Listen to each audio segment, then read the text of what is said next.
Have you ever noticed that people who boast about being rich on Instagram are often the ones struggling with debt? Meanwhile, the actual millionaire next door drives a 10-year-old Toyota, and you'd never know they had money. Here's what's crazy. Wealth doesn't announce itself, it whispers.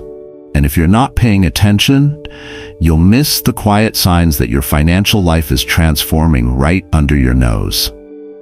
Today, I'm revealing 7 silent signals that your wealth is growing behind the scenes, even if your bank account doesn't scream millionaire yet.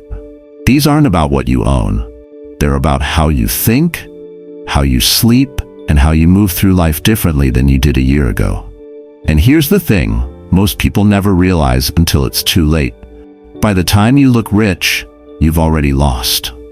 Real wealth was built in the quiet years nobody saw.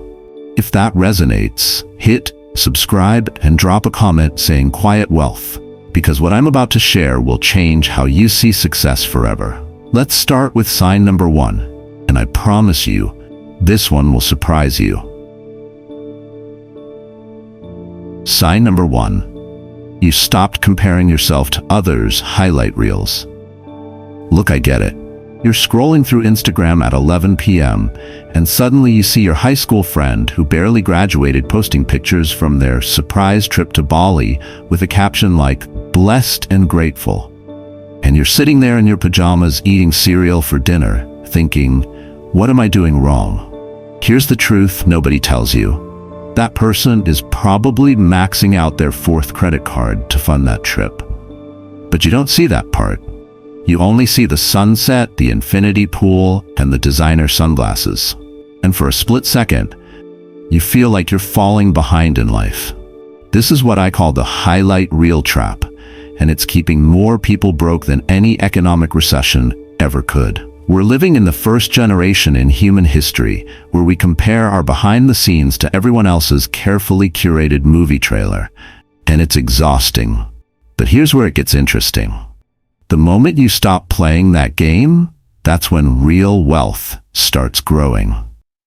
Let me take you back 2,000 years to an ancient Jewish teaching from the Talmud.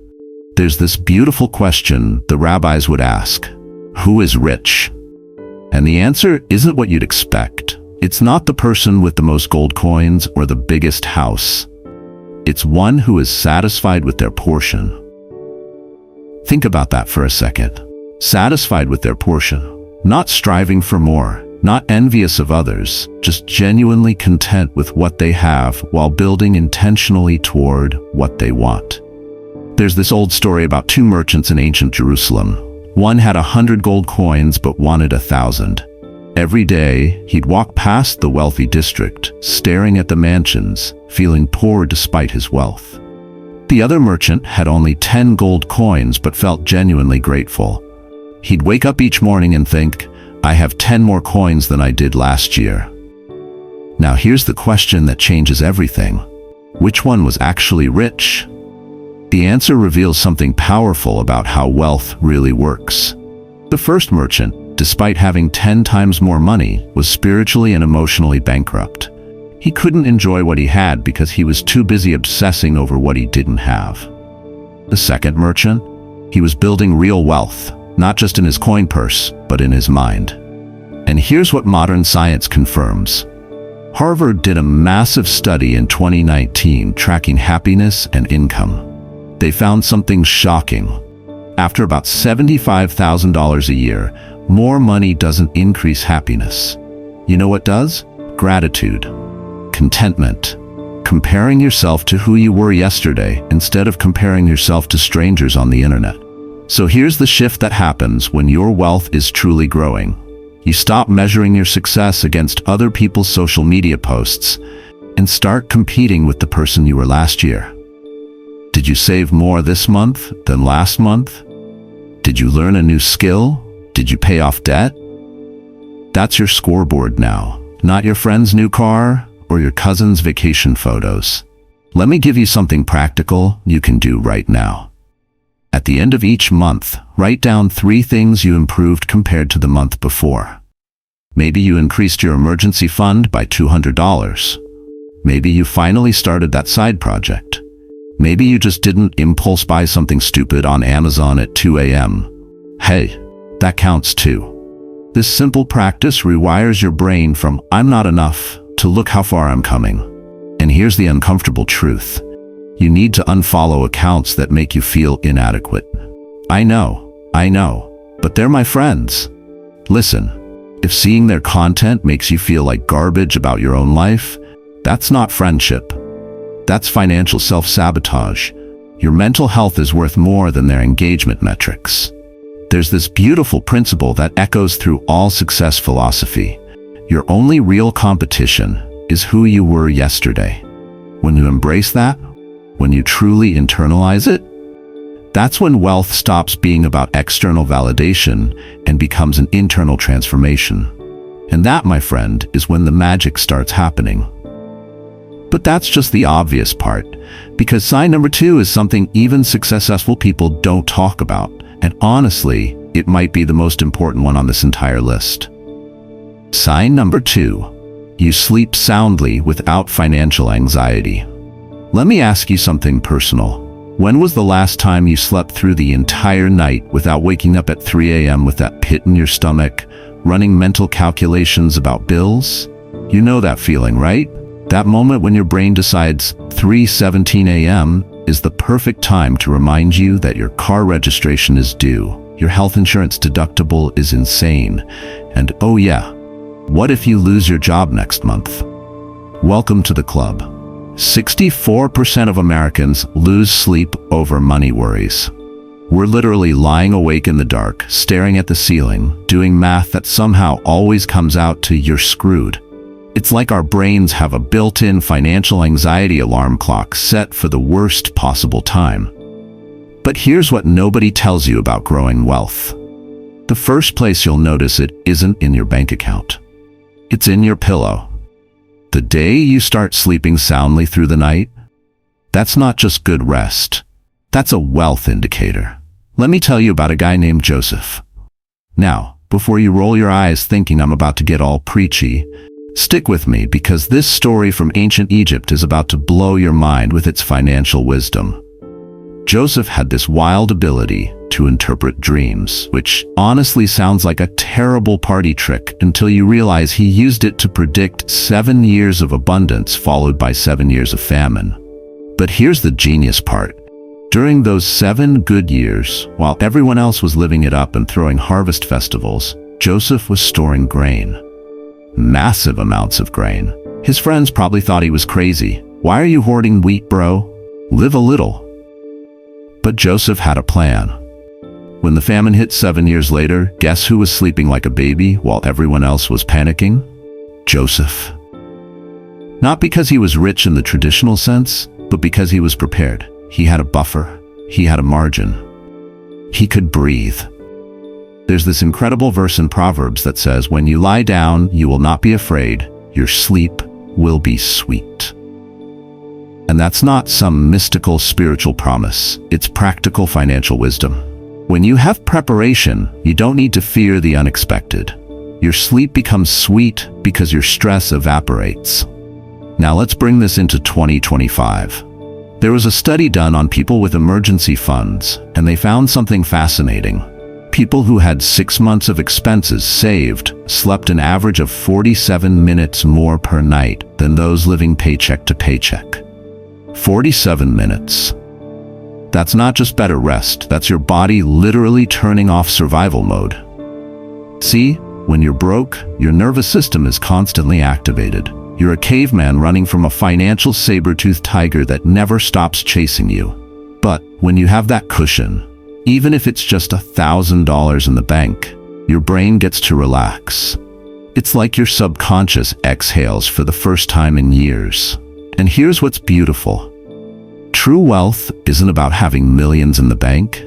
It's about having peace of mind. It's about lying down at night and not mentally rehearsing catastrophes. It's about waking up refreshed instead of exhausted before your day even starts. So let me give you something actionable. If you don't have an emergency fund, start with $1,000. I don't care if it takes you 6 months. Get that first $1,000 and put it somewhere you won't touch it.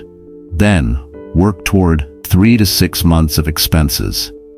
And here's the secret that wealthy people know. Automate it. The day your paycheck hits, have 20% automatically transferred to savings. You won't miss what you never see. Track your sleep quality just as you track your investments. Notice how you feel when that fund grows. Watch how the 3 a.m. panic attacks slowly fade. That's not just good health. That's wealth building in real time. There was this farmer who became the richest man in his village. When people asked his secret, he said, "I'm not the one with the most land. I'm the one with the fullest barn when winter comes." He slept peacefully while others worried, not because he had more, but because he was prepared for what was coming. Real wealth isn't counted in dollars, friend. It's counted in nights you sleep without worry. And when you reach that point, when unexpected expenses don't trigger panic anymore, you'll understand what I'm about to tell you next. Wait, there's something you need to pay attention to if you don't want to lose everything. Because sign number 3 reveals the one thing that separates people who build lasting wealth from those who just look rich temporarily. Sign number 3, unexpected expenses don't trigger panic anymore. Picture this, you're driving to work, jamming to your favorite playlist, living your best life, and then, clunk. That sound. You know the one. The sound that says, "Congratulations, your transmission just decided to retire early." You pull over, call the mechanic, and he hits you with the magic words, "It's going to be about $800. Now, here's the million-dollar question, and I mean this literally because it separates millionaires from everyone else. What happens in your body when you hear that number? For most Americans, and we're talking 78% here, that moment triggers a full-blown internal crisis. Heart rate spikes, palms get sweaty, brain immediately starts doing the math. Okay, if I put it on the credit card and I skip groceries this week and maybe I can sell my kidney. You know what I'm talking about, that instant spiral from bad day to financial apocalypse. But here's where wealth whispers its presence.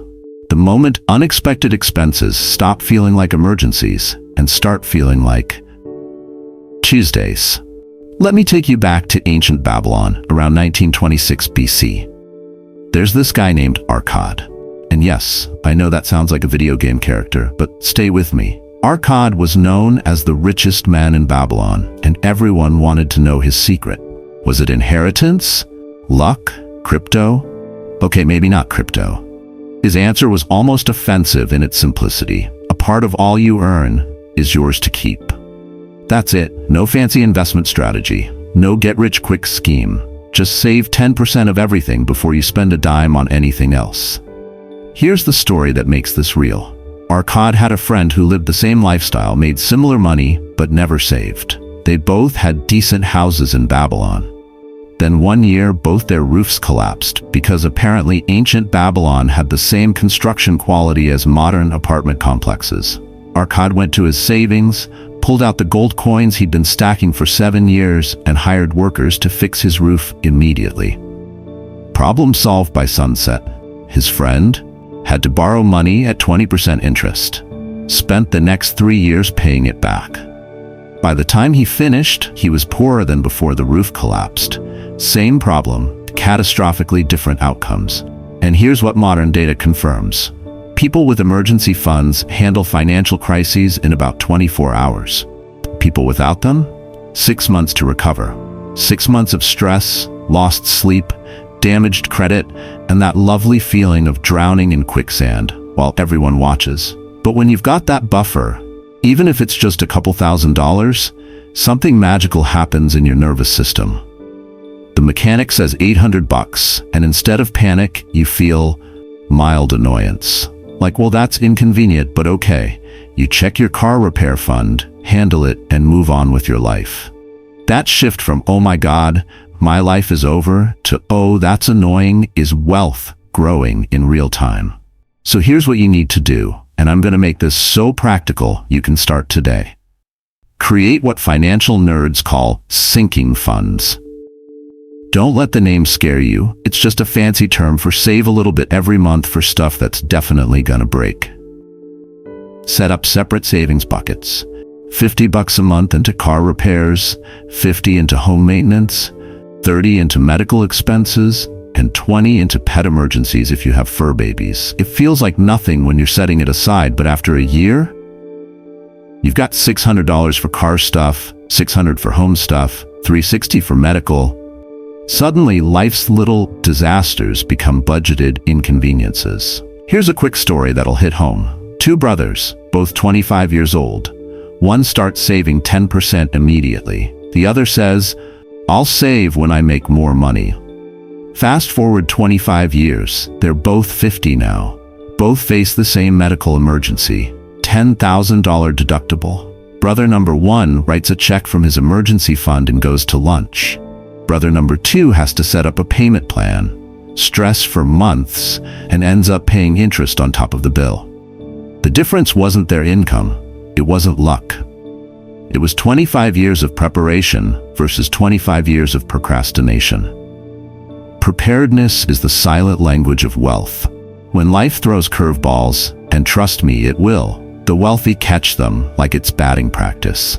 Everyone else gets hit in the face. But that's just the surface. What's behind sign number 4 is what will startle people, because this one goes against everything society has programmed into us since childhood. Sign number 4. You say no to things without guilt.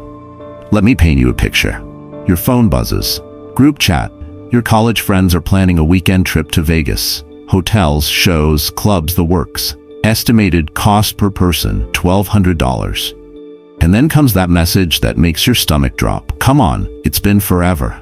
You can afford it. And there it is. That sentence has bankrupted more people than any stock market crash. You can afford it.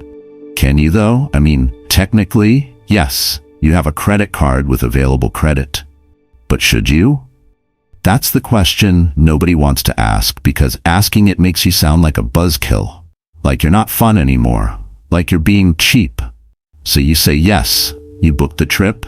You have a weekend of mediocre memories and expensive hangovers.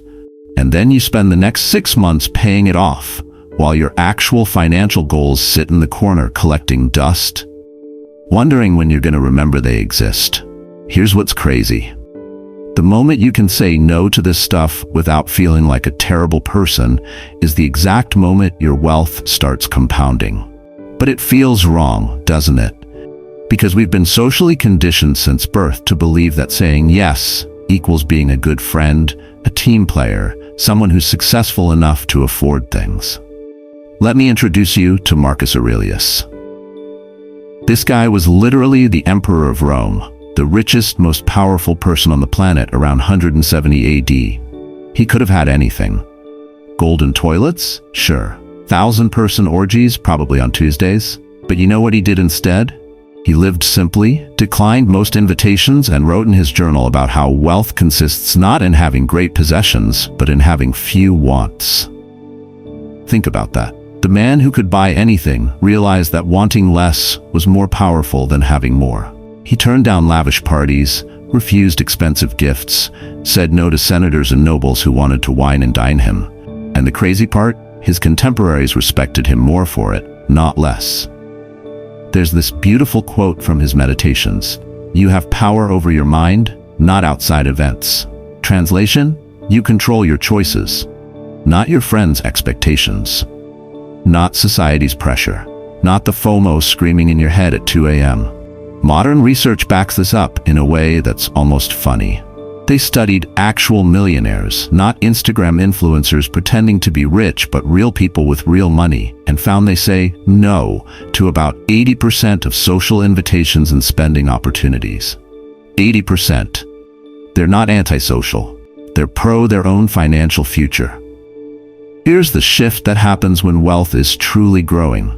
You realize that no is a complete sentence when it protects your financial goals. You don't owe anyone an explanation. No, I'm not doing that is perfectly valid. And the people who respect you will understand. The ones who don't, they're not your people anyway. Let me give you a tactical weapon, the 24-hour rule. Any purchase over $100, wait 24 hours before buying. Any invitation that requires significant money, sleep on it. If you still want it tomorrow with the same intensity, maybe it's worth it. But 90% of the time, the desire fades. That's impulse dying so wisdom can live. And here's your script for declining without drama. I appreciate the invite, but I'm focused on other priorities right now. Notice what you didn't say? You didn't apologize. You didn't over-explain. You didn't make excuses. Just a simple, dignified no. Track the money you save by saying no for 1 month. You'll be shocked. Those declined brunches, skipped happy hours, and passed on deals, they add up to hundreds, sometimes thousands. There's this story that perfectly captures this. A woman invited 10 friends to a luxury resort weekend. 9 said yes, even though they couldn't afford it. They came back with credit card debt and Instagram photos. One friend said, "Not this time." 5 years later, that friend bought her first house. The other 9 are still making minimum payments on that weekend. Every yes to someone else's priority is a no to your own dreams. Wealthy people understand this in their bones. They protect their future by being willing to disappoint their present. And the beautiful irony? The more you say no to things that don't matter, the more you can say yes to things that do. It sounds simple, but the hardest part is what's about to be told next in sign number 5. Because this one requires zero willpower, yet most people never do it. Sign number 5, your savings grow automatically. You don't even think about it. Okay, real talk time. How many times have you told yourself, this month, I'm gonna save whatever's left over? And then the end of the month rolls around, you check your account, and there's exactly, drumroll please, $0 left over. Shocking, right? Here's the thing about willpower. It's a terrible financial strategy. Willpower is that friend who promises to help you move but cancels at the last minute because they don't feel like it. You can't build wealth on feelings. You can't budget on motivation. Because at 9 p.m. on a Wednesday, when you're stressed and scrolling through Amazon, willpower goes on vacation and leaves you with a shopping cart full of stuff you definitely don't need. The people who are actually building wealth, they don't rely on willpower at all. They set up systems so good that they literally forget they're saving money. And that forgetting, that's the secret sauce. Let me take you back to 1748. Benjamin Franklin is sitting in Philadelphia, and this man is obsessed with tracking every single penny. He's got this little notebook where he writes down everything. Bought bread, 2 cents, ale at tavern, 5 cents, like the original budget spreadsheet nerd. And in his writing, he's got this brilliant line, beware of little expenses, a small leak will sink a great ship. But here's what's genius about Franklin that nobody talks about. Eventually, even he realized that manually tracking everything was exhausting. So you know what he did? He automated before automation was even a thing. When he had apprentices working for him, he set up a system where they paid him first every single week before he paid anyone else, including himself. That's the 1700s version of pay yourself first. He removed the decision from the equation. The money disappeared before he could spend it. Out of sight, out of mind, into wealth. Fast forward to today. Fidelity did this massive study comparing investment accounts, and they found something hilarious. Accounts with automatic contributions grew 3 times faster than accounts where people manually decided when to invest. 3 times. Same markets, same investments, but completely different results. You know why? Because the manual people kept waiting for the perfect time that never came, where they'd see something shiny and spend the money instead. Here's what happens when your wealth is truly growing. Money disappears into savings before your brain even registers it as spendable. Your paycheck hits on Friday, and by Friday at 12:01 a.m., 20% has already vanished into your savings account. You never saw it, you never touched it, you never had the chance to waste it on something stupid. And the beautiful part? After about 2 months, you completely forget it's even happening. Your lifestyle adjusts to the 80% you see, and that 20% builds in the background like compound interest on steroids. Let me make this so practical that you can set it up during your lunch break.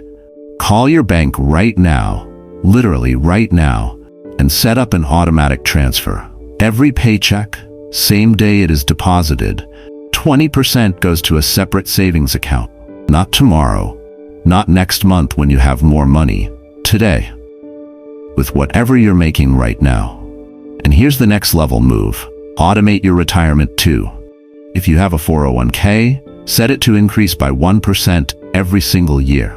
You won't even notice 1%, but over 10 years, that's 10% more going to your future self without a single additional decision. There's this beautiful story about a young carpenter who asked an old master craftsman, "How did you build this incredible workshop?"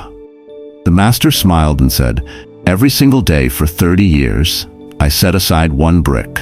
I don't remember any specific day I did it. I just remember the system. And 30 years later, I had 10,000 bricks. I didn't build this workshop with motivation. I built it with automation." That's the mindset shift right there. Discipline is choosing between what you want now and what you want most. But here's the secret wealthy people know. Automation turns discipline into destiny. You don't need to think about it. You don't need to feel motivated. You don't need willpower. You just need to set it up once and let time do the heavy lifting. Start small if you need to, even 10%, even $50 a month. The amount doesn't matter nearly as much as the automation. Because once it's automatic, it's inevitable. And inevitable wealth beats intentional poverty every single time. Don't jump to conclusions, because sign number 6 can change your perspective completely. This is where most people think they're being smart with money, but they're actually sabotaging their future in the most expensive way possible. Sign number 6, you invest in yourself more than you invest in stuff. Let me ask you something that might sting a little. What did you spend more money on last year? Your phone upgrade or your brain upgrade? I'll wait. Here's what society has trained us to do. We'll drop $1,200 on the new iPhone without blinking. $200 on shoes we'll wear 3 times? Sure, why not? $40,000 on a car that loses value the second we drive it off the lot? I deserve it. But then someone suggests a $500 online course that could literally change your career trajectory. And suddenly we're like, that's too expensive. I need to think about it. We've been programmed backwards. We invest in things that depreciate and hesitate on investments that appreciate.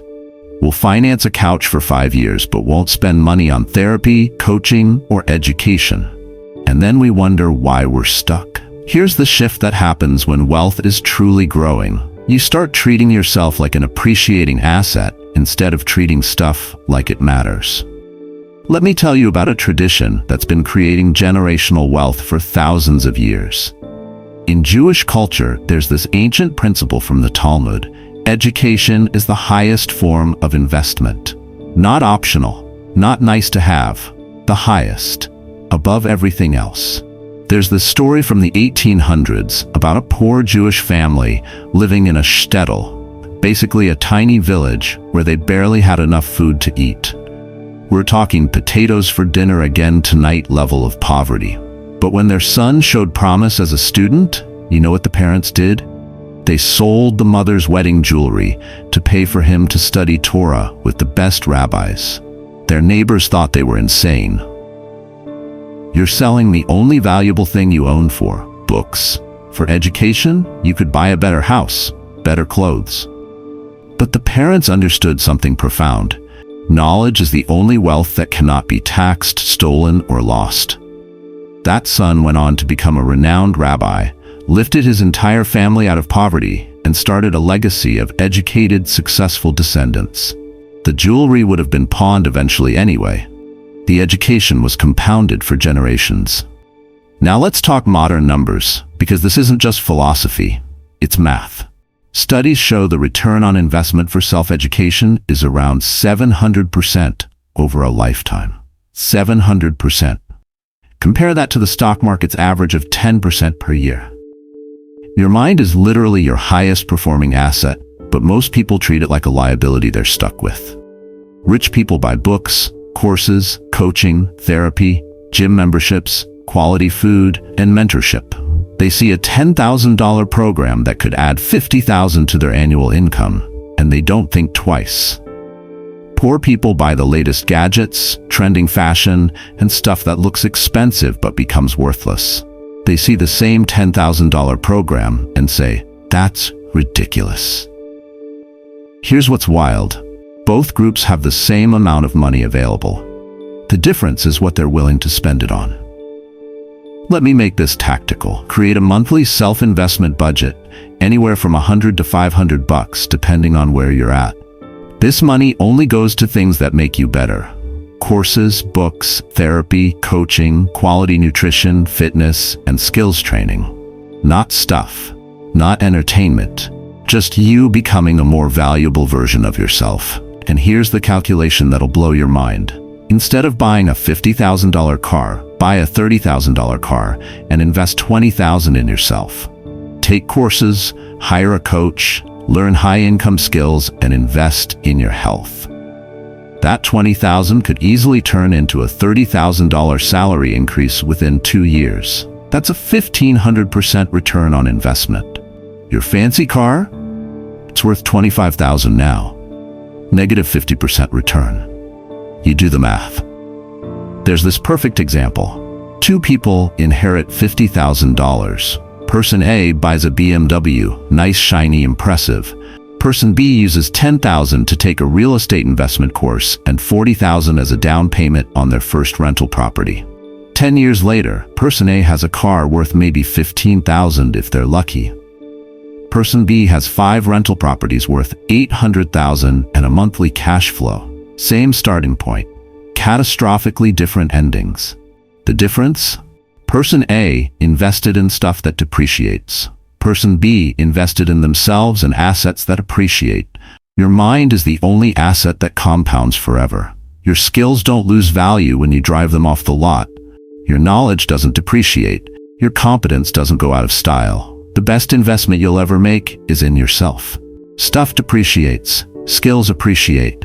Choose wisely. You think you've understood everything? There's a detail that few people notice in sign or 7, but it's extremely important, because this is where people who look smart with money are actually being foolish, and people who look careless are secretly building empires. Sign number 7. You stopped counting pennies, but started tracking dollars. All right, confession time. Have you ever stood in Starbucks having a full internal debate about whether to get the $4 coffee or make coffee at home to save $2? And while you're standing there doing mental gymnastics over $2, you're completely ignoring the fact that you're paying $300 a month for a car you barely drive and $150 for cable channels you never watch. Welcome to the penny-wise, pound-foolish Hall of Fame. We've all been there. Here's what drives me crazy. Personal finance gurus love to preach about cutting out lattes and avocado toast, like that's the secret to wealth. If you just skip your daily coffee, you'll save $1,400 a year and become a millionaire. Meanwhile, nobody's talking about the $500 a month disappearing into subscriptions you forgot you had, or the fact that you could negotiate your salary up by $10,000 with one uncomfortable conversation. The math ain't mathing, friends. Let me introduce you to an Italian economist named Vilfredo Pareto. In 1906, this guy was studying wealth distribution in Italy and noticed something wild. 80% of the land was owned by 20% of the people. Then he started looking at everything through this lens and realized this pattern was everywhere. 80% of your results come from 20% of your efforts. 80% of your stress comes from 20% of your problems. And here's the money one. 80% of your wealth comes from 20% of your financial decisions. Not because wealthy people saved on coffee, because they made big strategic moves. Think about it. Pareto discovered that the Italian elite didn't get wealthy by pinching pennies at the market. They got wealthy by making massive decisions about land, business, and investments. The small stuff? It was noise. The big stuff? That was the signal. Now let's bring this to your life. What's going to have a bigger impact on your financial future? Saving $5 a day on coffee, which equals $1,800 a year? or having one scary conversation with your boss to negotiate a $10,000 raise, which takes about 30 minutes. The coffee saves you $1,800 over 12 months. The conversation makes you $10,000 in one day. But which one do we obsess over? The coffee. Because it feels safer. Because it feels like we're doing something. Because arguing over a salary feels uncomfortable and risky. Here's what happens when your wealth is truly growing. You stop sweating the small stuff and start optimizing the big three: housing, transportation, and food. If your rent is eating more than 30% of your income, you should downsize or get a roommate. Boom. $500 a month saved. That's $6,000 a year. That's 3 years of skip lattes in one decision. Your car payment is ridiculous? Refinance or sell it and buy something reliable but less flashy. Another $300 to $400 a month. Are you paying for streaming services you never use? Cancel all of them and keep one. $50 to $100 saved right there. One big move trumps 100 small sacrifices every single time. Let me tell you a story that perfectly illustrates this. There's this woman who religiously clips coupons and saves $20 on her grocery bill. She's proud of herself. Rightfully so. Discipline is discipline. She gets home and her husband says, "Hey honey, I got offered a new position today. It's a $15,000 raise, but the commute is longer, so I turned it down." She nearly drops the groceries. You save $20 but turn down $15,000? See the disconnect? We'll drive across town to save $3 on gas, but we won't take the time to shop around for better insurance rates that could save us $600 a year. We'll buy generic cereal to save $2, but we won't challenge the $400 a month car payment we don't need. Wealth is built on big decisions, not small deprivations. Focus on what moves the needle. That $5 latte? If it brings you joy and you can afford it, drink it. But that $500 monthly expense you don't even use? Cut it immediately. The rich understand this in their bones. They don't sweat the small stuff. They optimize the big stuff and let the small stuff take care of itself. Cut the noise. Focus on the lever, not the leaf. That's where millionaires are made. Wait, the most important part is in what I'm about to tell you next. Because knowing these 7 signs means nothing if you don't understand what to do with them. So there you have it. 7 quiet signs your wealth is growing behind the scenes. And here's what I need you to understand. These aren't about flashy cars or designer bags. This is about inner transformation. While everyone else is performing wealth on social media, you're actually building it in silence. If even one of these signs hits you today, pick that one. Maybe you'll automate your savings this week. Maybe you'll finally say no to that expensive dinner. Maybe tonight, you'll sleep soundly, knowing you're prepared. Start there. Which sign resonated most with you? Drop a number 1 through 7 in the comments. And if you're ready to stop looking rich and start becoming rich, type quiet wealth below. Hit that subscribe button and turn on notifications, because the next video reveals the 10 things wealthy people never waste money on, and you're probably bleeding cash on at least 3 of them right now. Remember this, real wealth whispers. It doesn't shout. While everyone's chasing loud success, you're building quiet power. And one day, you'll look back and realize you were rich all along. See you at the next one. Stay quiet, stay wealthy.